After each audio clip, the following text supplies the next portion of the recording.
The two Canadian soldiers did not know each other and were probably on separate ships as the Allied fleet steamed toward Sicily. It was July, 1943, and the invasion of Hitler's European fortress was about to begin. The first soldier, Charles Hunter, fired a lot of artillery shells during the Sicilian campaign but rarely saw German troops in action. He never got scared and, bizarrely, came close to getting flattened by a British bomber. The second, Sherry Atkinson, took the surrender of more than 1,000 Italian soldiers before his nasty encounter with a German shell ended his war service a few days later. Their stories represent the Canadians' wildly divergent experiences in the Allied invasion of Sicily, known as Operation Husky, which killed 562 of the 23,000 Canadian troops who splashed ashore at Bikino on July 10 and wounded more than 1,600.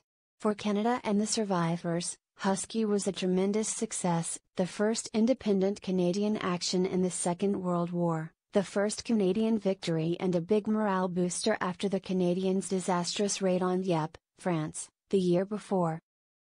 Today, just days short of the landing's 70th anniversary celebrations, both Mr. Hunter, who was a bombardier in the Royal Canadian Artillery's 2nd Field Regiment, and Mr. Atkinson, a lieutenant in the anti-tank platoon of the Royal Canadian Regiment, are alive, fairly well for their ages and still more than a bit pissed off.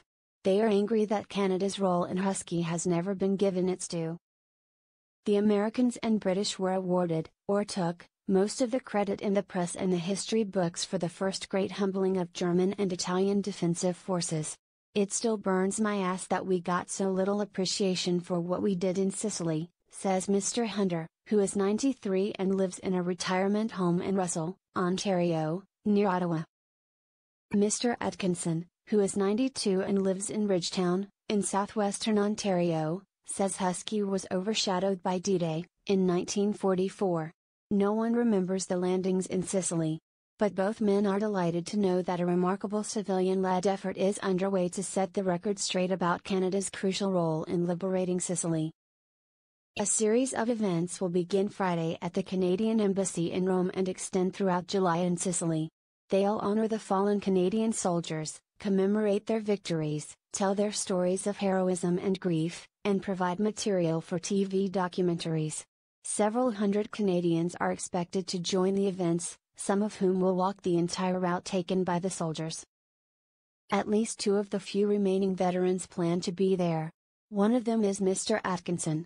The other is Bob Wigmore, who fought with the famous Hastings and Prince Edward Regiment, known as the Hasty Peas. The Husky commemoration is the work of Steve Gregory, 53, owner of the Montreal technology training company Isaacs. The idea came to him in 2006, when his son, Eric, met Mr. Hunter. The old soldier told him about the Battle of Osoro, the Canadians' daring nighttime attack on the Sicilian mountain town, from behind. But when Eric went to research the battle, he came up short. We couldn't find any material about the Canadians in Sicily, Mr. Gregory says. We never got recognition for the tremendous role we played. Eric ended up doing a multimedia project that included an interview with Mr. Hunter. Then father and son went off to Sicily, where Mr. Gregory found himself moved to tears at the All-Canadian Cemetery in Agira, in central Sicily, where 496 soldiers are buried. At that point, he decided he would put on a real show to commemorate Husky's 70th anniversary in 2013. His prime sponsor is Canada Company, a charity founded by AGF management boss Blake Goldring that finances programs for active and retired soldiers, such as job training and scholarships. Mr. Hunter and Mr. Atkinson have vivid memories of the Sicilian campaign. For the Canadians, Husky began on a tragic note. 3 of the 8 troop ships steaming towards Sicily were torpedoed in the Mediterranean, 58 Canadians drowned. The German U-boats were waiting for us, Mr. Hunter says.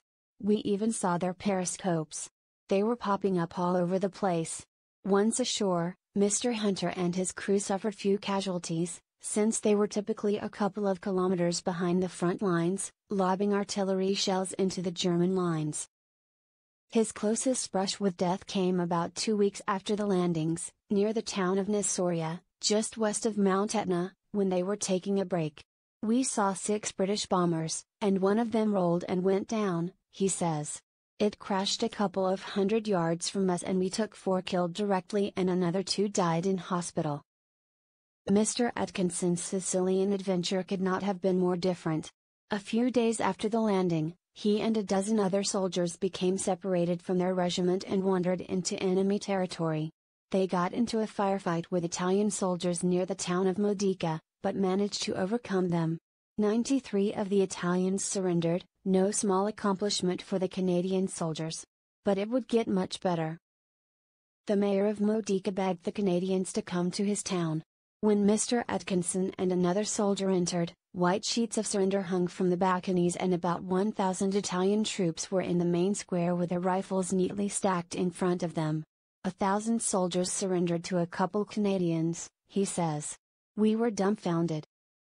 After they surrendered, the Carabinieri, Italian military police, invited us to lunch, macaroni, goat cheese and lemonade. That was on July 12. 12 days later, a piece of shrapnel from a German cannon tore through his right shoulder. He was evacuated to Tunis, where he was interviewed by a Canadian war reporter. It was only when the story appeared that his wife knew he was alive. Mr. Atkinson will no doubt tell this story in Sicily in July to an enthralled audience. Operation Husky for the Canadians. Husky began with a tragedy. 3 of the 8 troop ships on the way to Sicily were torpedoed in the Mediterranean, 58 Canadians drowned. On July 10, just after dawn, the Canadians went ashore near Pechino. The Canadians formed the left flank of the 5 British landings over about 65 kilometers of shoreline. At Pechino, they were met with light resistance from Italian troops. From the Pechino beaches, the Canadians made their way over the next several days to the village of Gramacelle, Piazza Armerina, Valguarnera, and then the hill towns of Leonforte and Asoro, all of which fell. The Canadians then went to Agira, which was taken on July 28. Catane Nuova and Regalbuto were also captured by the Canadians after British and U.S. operations pushed the Germans into an area around the base of Mount Etna. The final Canadian task involved the capture of Adrano. The Canadians were withdrawn into reserve on August 7. 11 days later, British and American troops entered Messina. The Sicily operation had taken 38 days.